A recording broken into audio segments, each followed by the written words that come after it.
वर्ष 2050 में कैप्टन अन्या पेत्रोवा और उनके दल ने दुनिया के किनारे की यात्रा पर प्रस्थान किया। दुनिया का किनारा एक पौराणिक स्थान है जिसके बारे में कहा जाता है कि यह झांत दुनिया की सबसे बाहरी सीमा पर स्थित है।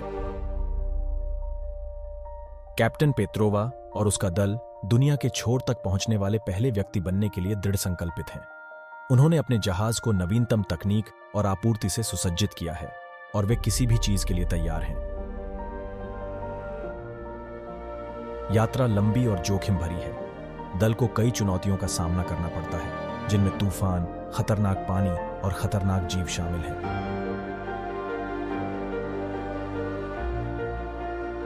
लेकिन वे सफल होने के लिए कृत संकल्प हैं।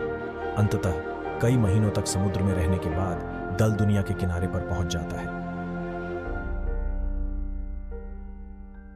वे स्वयं को एक अजीब और अद्भुत जगह पर पाते हैं जो कि उन्होंने पहले कभी नहीं देखा है।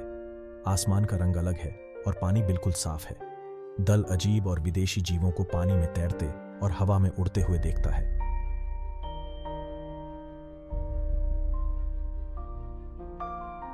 कैप्टन पेत्रोवा और उसका दल दुनिया के कोने कोने का पता लगाते हैं, नई खोज करते हैं और वहां रहने वाले अजीब प्राणियों के बारे में सीखते हैं। वे ब्रह्मांड के रहस्यों और वास्तविकता की प्रकृति के बारे में भी सीखते हैं। दुनिया के किनारे पर कई सप्ताह बिताने के बाद कैप्टन पेट्रोवा और उनके दल ने घर लौटने का फैसला किया। उन्होंने बहुत कुछ सीखा है और वे अपनी खोजों को दुनिया के साथ साझा करने के लिए उत्सुक हैं।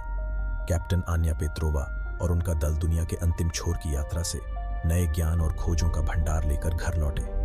उन्होंने अपने निष्कर्षों को दुनिया के साथ साझा किया और उनके काम ने विज्ञान और प्रौद्योगिकी के कई क्षेत्रों में क्रांति ला दी। लेकिन कैप्टन पेत्रोवा को पता था कि उनकी यात्रा खत्म नहीं हुई है। दुनिया का किनारा रहस्य और खतरे का स्थान था और वह इसके बारे में और अधिक जानने के लिए दृढ़ थी। अपनी पहली यात्रा के कुछ साल बाद कैप्टन पेट्रोवा और उनके दल ने दुनिया के छोर तक दूसरी यात्रा शुरू की। इस बार वे बेहतर ढंग से सुसज्जित और तैयार थे और उनके मन में एक विशिष्ट मिशन था, दूसरी दुनिया में प्रवेश का पता लगाना। उन्होंने अपनी पिछली यात्रा से सीखा था कि दुनिया का किनारा सिर्फ एक भौतिक स्थान नहीं था, बल्कि अन्य स्थानों के लिए एक द्वार भी था। वे इनमें से एक पोर्टल खोजने और उससे परे की दुनिया का पता लगाने के लिए दृढ़ थे। यह यात्रा पहली यात्रा से भी अधिक खतरनाक थी। चालक दल को नई चुनौतियों और खतरों का सामना करना पड़ा, लेकिन वे डटे रहे। आखिरकार कई महीनों तक समुद्र में रहने के बाद उन्हें एक पोर्टल मिला।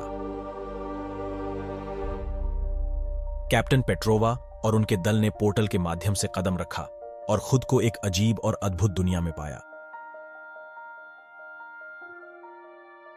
आकाश का रंग अलग था, गुरुत्वाकर्षण कमजोर था और पौधे और जानवर उन चीजों से भिन्न थे जिन्हें उन्होंने पहले कभी नहीं देखा था।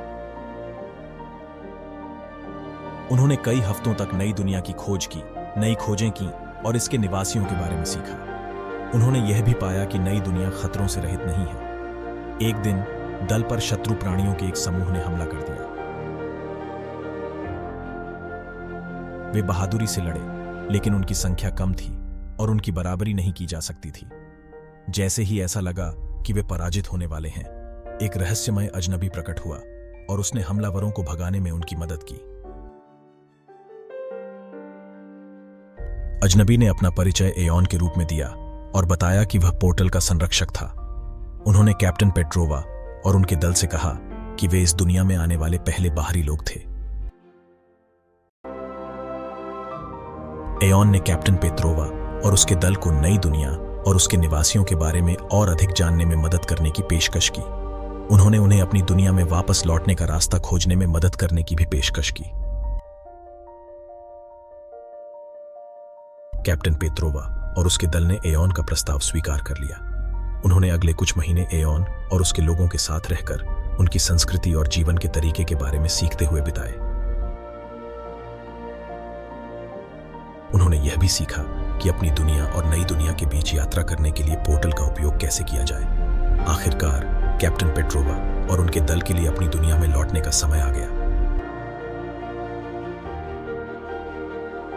उन्होंने एऑन और उसके लोगों को अलविदा कहा और वे पोर्टल के माध्यम से आगे बढ़े। कैप्टन पेट्रोवा और उनके दल ने नई दुनिया का पता लगाना और अपनी खोजों को दुनिया के साथ साझा करना जारी रखा। उन्होंने दोनों दुनियाओं के बीच शांतिपूर्ण संबंध स्थापित करने के लिए भी काम किया।